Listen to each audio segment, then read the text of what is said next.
H5 public news ನಿಮ್ಮೊಂದಿಗೆ ನಾವು. ವಿದ್ಯೆಯೇ ಸಾಧಕನ ಸೊತ್ತಾಗಿದ್ದು ಮನಸ್ಸಿನಲ್ಲಿಟ್ಟು ಕಲಿತಾಗ ಮಾತ್ರ ಉನ್ನತ ಸಾಧನೆ ಮಾಡಲು ಸಾಧ್ಯ ಎಂದು ಶಾಸಕ ಎ ಮಂಜುನಾಥ್ ತಿಳಿಸಿದರು. ಪಟ್ಟಣದ ಕೆಎನ್ಎ ಕಲ್ಯಾಣ ಮಂಟಪದಲ್ಲಿ ಟೈಮ್ಸ್ ಹಾಸನ ಪಿಯು ಕಾಲೇಜು ವತಿಯಿಂದ ಪ್ರಥಮ ಪಿಯುಸಿ ವಿದ್ಯಾರ್ಥಿಗಳಿಗೆ ಆಯೋಜಿಸಿದ ಸ್ವಾಗತ ಕಾರ್ಯಕ್ರಮವನ್ನು ಉದ್ಘಾಟಿಸಿ ಅವರು ಮಾತನಾಡಿದರು. ಸಾಧಕರನ್ನು ಮಾದರಿಯಾಗಿಟ್ಟುಕೊಂಡು ನಿರಂತರ ಪ್ರಯತ್ನ ನಡೆಸಿದಾಗ ಮಾತ್ರ ಜೀವನದಲ್ಲಿ ನಿರೀಕ್ಷಿತ ಗುರಿ ತಲುಪಲು ಸಾಧ್ಯವಾಗುತ್ತದೆ. ಹೆಣ್ಣು ಮಕ್ಕಳು ಹೆಚ್ಚಿನ ಸಂಖ್ಯೆಯಲ್ಲಿ ಶಿಕ್ಷಣ ಪಡೆಯುತ್ತಿರುವುದು ಉತ್ತಮ ಬೆಳವಣಿಗೆಯಾಗಿದೆ. ಟೈಮ್ಸ್ ಹಾಸನ ಪಿಯು ಕಾಲೇಜು ಗ್ರಾಮೀಣ ವಿದ್ಯಾರ್ಥಿಗಳಿಗೆ ಗುಣಮಟ್ಟದ ಶಿಕ್ಷಣ ನೀಡುವ ಮೂಲಕ ಅವರ ಭವಿಷ್ಯ ರೂಪಿಸಲು ನೆರವಾಗುತ್ತಿರುವುದು ಸಂತಸ ಸಂಗತಿ ಎಂದು ಹೇಳಿದರು. ಟೈಮ್ಸ್ ಶಿಕ್ಷಣ ಸಂಸ್ಥೆಯ ಕಾರ್ಯದರ್ಶಿ ಬಿಕೆ ಗಂಗಾಧರ್ ಮಾತನಾಡಿ, ಗ್ರಾಮೀಣ ವಿದ್ಯಾರ್ಥಿಗಳು ಕೀಳರಿಮೆಯನ್ನು ತೊರೆದು ಶಿಕ್ಷಣದ ಕಡೆ ಹೆಚ್ಚಿನ ಗಮನ ಹರಿಸಬೇಕು. ಅನೇಕ ಸಾಧಕರು ಸಣ್ಣ ಊರುಗಳಿಂದ ಹೊರಹೊಮ್ಮುತ್ತಿದ್ದಾರೆ. ಉದ್ಯೋಗಕ್ಕಾಗಿ ಕೈಚಾಚುವವರಾಗದೆ ಉದ್ಯೋಗ ನೀಡುವವರಾಗಲು ಪ್ರಯತ್ನಿಸಬೇಕು. ಹಣ ಗಳಿಕೆ ಅಷ್ಟೇ ಮುಖ್ಯವಲ್ಲ, ಉತ್ತಮ ವ್ಯಕ್ತಿತ್ವ ರೂಪಿಸಿಕೊಳ್ಳುವಂತಲೂ ಗಮನ ಹರಿಸಬೇಕು ಎಂದು ಸಲಹೆ ನೀಡಿದರು. 15 ವರ್ಷಗಳ ಹಿಂದೆ ಆರಂಭವಾದ ಕಾಲೇಜು ಗಮನಾರ್ಹ ಸಾಧನೆ ಮಾಡಿದ್ದು ಶೀಘ್ರದಲ್ಲಿ ಸ್ವಂತ ಕಟ್ಟಡವನ್ನು ಹೊಂದಲಿದೆ ಎಂದು ಅವರು ತಿಳಿಸಿದರು. ತಹಸೀಲ್ದಾರ್ ಕೆಸಿ ಸೌಮ್ಯ ಕಾರ್ಯಕ್ರಮದ ಅಧ್ಯಕ್ಷತೆ ವಹಿಸಿದ ಪ್ರಾಂಶುಪಾಲ ಪಿ ನವೀನ್ ಉಳಿವಾಲ ಅವರು ಮಾತನಾಡಿದರು. ದ್ವಿತೀಯ ಪಿಯುಸಿ ಪರೀಕ್ಷೆಯಲ್ಲಿ ಹೆಚ್ಚಿನ ಅಂಕ ಗಳಿಸಿದ ವಿದ್ಯಾರ್ಥಿಗಳು ಇದೇ ಸಂದರ್ಭದಲ್ಲಿ ಸನ್ಮಾನಿಸಲಾಯಿತು. ಬಾಲಕಿಯರ ಸರ್ಕಾರಿ ಪದವಿ ಪೂರ್ವ ಕಾಲೇಜಿನ ಹಿಂದಿ ಉಪನ್ಯಾಸಕಿ ಲೀಲಾವತಿ, ಉಪನ್ಯಾಸಕರಾದ ಕೃಷ್ಣಮೂರ್ತಿ, ರಾಕೇಶ್ ಹಾಗೂ ಇತರರು ಉಪಸ್ಥಿತರಿದ್ದರು. ವಿದ್ಯಾರ್ಥಿಗಳಿಂದ ಸಾಂಸ್ಕೃತಿಕ ಕಾರ್ಯಕ್ರಮಗಳು ನಡೆದವು.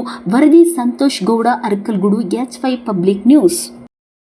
ವಿದ್ಯೆ ಸಿಗಬೇಕು ಅಂತ ಹೇಳಿ ನಾನು ಆಸೆ ಇಟ್ಕೊಂಡು ಮಾಡಿದಂತೆ ಬಹುಶಃ ನನಗೆ ನನ್ನ ಆಸೆಗೆ ನಿರಾಸೆ ಆಗದಂಗೆ ಅಚ್ಚುಕಟ್ಟಾಗಿ ಕಾಲೇಜಿನ ನೀವು ಮಾಡಿದ್ದಕ್ಕೆ ನಾನು ಪೋಷಕರ ಪರವಾಗಿ ತಾಲೂಕಿನ ಪರವಾಗಿ ಮೊದಲು ನಾನು ನಿಮಗೆ ಧನ್ಯವಾದಗಳನ್ನು ಅರ್ಪಿಸ್ತೇನೆ.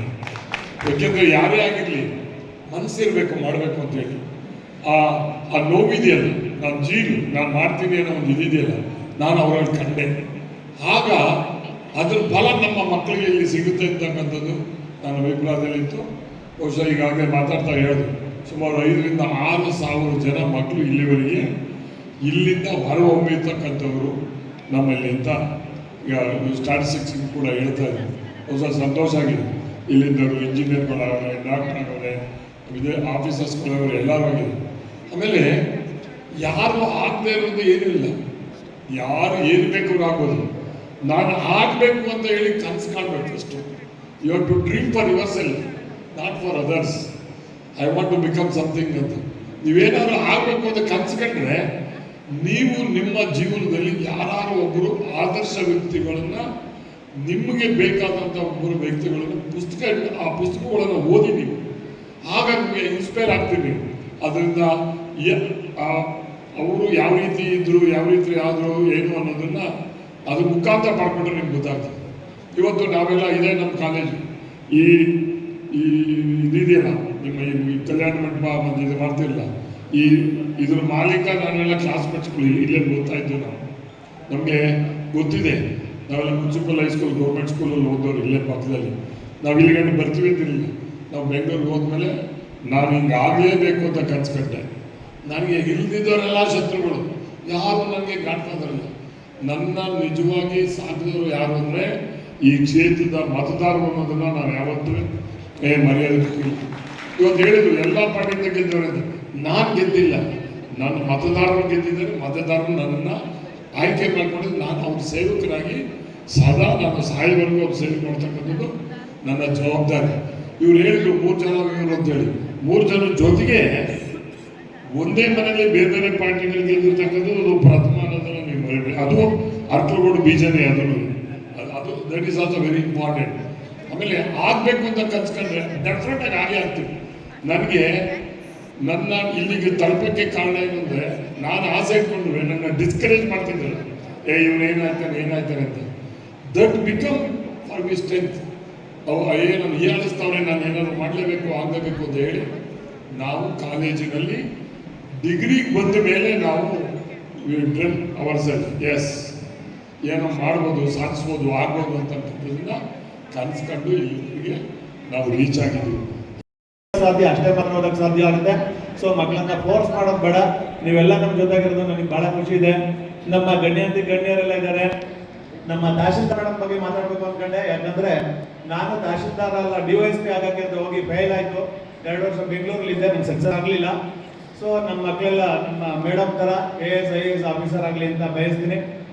ಮಂಜಣ್ಣನ ಥರ ಆಗೋದು ಯಾರು ಬೇಡ, ಯಾಕೆಂದ್ರೆ ಅವ್ರು ಆಲ್ರೆಡಿ ಆಗಿದಾರಲ್ಲ, ಮತ್ತೆ ಯಾಕೆ ಬೇಕಲ್ಲ, ಅವರೇ ಚೆನ್ನಾಗಿರುವಾಗ ಮತ್ತೇನು ಬೇಕಾಗಿಲ್ಲ. ನೆಕ್ಸ್ಟ್ ಬೇರೆ ಕಂಪ್ಲೀಟ್ ಮಾಡೋಣ. ನಮ್ಮ ಪೇರೆಂಟ್ಸ್ಗಳು ನಮ್ಮನ್ನು ಸೆಲೆಕ್ಟ್ ಮಾಡೋದಕ್ಕೆ ತುಂಬ ಥ್ಯಾಂಕ್ಸ್ ಹೇಳ್ತೀನಿ. ನೀವು ನಮ್ಮ ಜೊತೆಗಿರೋದು ತುಂಬ ಖುಷಿ ಇದೆ. ನಿಮ್ಮೆಲ್ಲರಿಗೂ ನಾನು ವಂದನೆ ಮಾಡ್ತಾ ನನ್ನ ಮಾತನ್ನ ಮುಗಿಸ್ತೀನಿ. Thank you. ಜಾಸ್ತಿ ಲೇಡೀಸೇ ಪಡ್ಕೊತಾ ಇರೋದೇನೋ, ಆ ಕಡೆ ಇರೋ ಜೆಂಟ್ಸ್ ಸ್ಟ್ರೆಂತ್ ಕಡಿಮೆ ಇದೆ. ಹಾಗಾಗಿ ನಾನು ಒಂದನ್ನ ಎಲ್ಲ ಹೆಣ್ಮಕ್ಳ ಹತ್ರ ಹಂಚ್ಕೊಳಕ್ಕೆ ಇಷ್ಟಪಡ್ತೀನಿ. ಎಂಥ ಸಂದರ್ಭ ಬಂದ್ರೂ ನಮ್ಮ ಜೊತೆಗಿರ್ತಕ್ಕಂಥ ಅತ್ಯುತ್ತಮವಾದ ಒಬ್ಬ ಗೆಳೆಯ ಅಥವಾ ಸಹಪಾಠಿ ಅಂತ ಏನಾರು ಅನ್ನೋದಾದರೆ ಅದು ನಮ್ಮ ಶಿಕ್ಷಣ ಮಾತ್ರ. ನಮ್ಮ ಶಿಕ್ಷಣದಿಂದ ಮಾತ್ರ ನಮ್ಮ ಸ್ಥಿತಿನ ಬದಲಾಯಿಸ್ಬೋದು, ಅತ್ಯುತ್ತಮಕ್ಕೆ ಕಂಡ್ಕೋಬೋದೇ ಬಿಟ್ಬಿಟ್ರೆ ಇನ್ಯಾವುದೇ ರೀತಿ ಪೇರೆಂಟ್ಸು ಒಂದು ಹಂತಕ್ಕೆ ಮಾತ್ರ ನಮ್ಮನ್ನು ಸಪೋರ್ಟ್ ಮಾಡ್ಬೋದು, ಅಥವಾ ನಮ್ಮ ಲೈಫ್ ಪಾರ್ಟ್ನರ್ಸು ಒಂದು ಹಂತದವರೆಗೂ ಅಷ್ಟೇ ಇರ್ತಾರೆ. ಉಳಿದಿರೋ ಅಂಥ ನಮ್ಮ ಜೀವನದ ಪಾತ್ರಗಳನ್ನ ನಿರ್ವಹಿಸಬೇಕಾದ್ರೆ ನಮಗೆ ಶಿಕ್ಷಣ ಅತ್ಯಗತ್ಯ. ಶಿಕ್ಷಣದ ಜೊತೆಗೆ ನಾವು ಎಕನಾಮಿಕಲಿ ಇಂಡಿಪೆಂಡೆಂಟ್ ಆಗಬೇಕು ಅಂತ ಹೇಳ್ಬಿಟ್ಟು ನಾನು ಎಲ್ಲ ಮಕ್ಕಳಲ್ಲೂ ಕೇಳ್ಕೊತೀನಿ. ಯಾಕೆ ಎಕನಾಮಿಕಲ್ ಇಂಡಿಪೆಂಡೆನ್ಸ್ ಬೇಕು ಮಹಿಳೆಯರಿಗೆ ಅಂತ ಅಂದರೆ, ಇವತ್ತಿನ ಸಮಾಜ ತುಂಬ ಕಾಂಪಿಟೇಟಿವ್ ವರ್ಡ್ ಅಂತ ಹೇಳೋಕ್ಕೆ ಇಷ್ಟಪಡ್ತೀನಿ. ನೀವೆಲ್ಲೇ ಹೋಗ್ಬೋದು, ಎಲ್ಲ ಕಡೆನೂ ಕೂಡ ನಿಮಗೆ ಕ್ವಾಲಿಫಿಕೇಷನ್ ಏನು ಅಂತ ಕೇಳ್ತಾರೆ. ಪ್ಲಸ್ ಇವತ್ತಿನ ಕಾಂಪಿಟೇಷನ್ ಈಗ ಎಷ್ಟು ಮಟ್ಟಿಗಿದೆ ಅಂತ ಅಂದರೆ, ಯಾವುದಾದ್ರೂ ಒಂದು ಜಾಬಿಗೆ ಕಾಲ್ ಫಾರ್ ಮಾಡಿದ್ರೆ ನೀವು ನೋಡಿರ್ಬೋದು ಪತ್ರಿಕೆಗಳಲ್ಲೆಲ್ಲ ಕಾಲ್ ಮಾಡಿರೋದು 1200 ಪೋಸ್ಟ್, ಬಂದಿರೋ ಅಪ್ಲಿಕೇಶನ್ಸು 4-5 ಲಕ್ಷ ಅಂತ ಇರುತ್ತೆ. ಸೊ ಒಂದು ಪೋಸ್ಟ್ಗೆ ಈಕ್ವಲಿ ನೀವು ಅಂದ್ಕೊಡೋ ರೀತಿಯೇ 2-3 ಸಾವಿರ ಅಪ್ಲಿಕೇಶನ್ಸು ಜನರಲಿ ಒಂದು ಪೋಸ್ಟಿಗೆ ಟಾರ್ಗೆಟ್ ಇರುತ್ತೆ.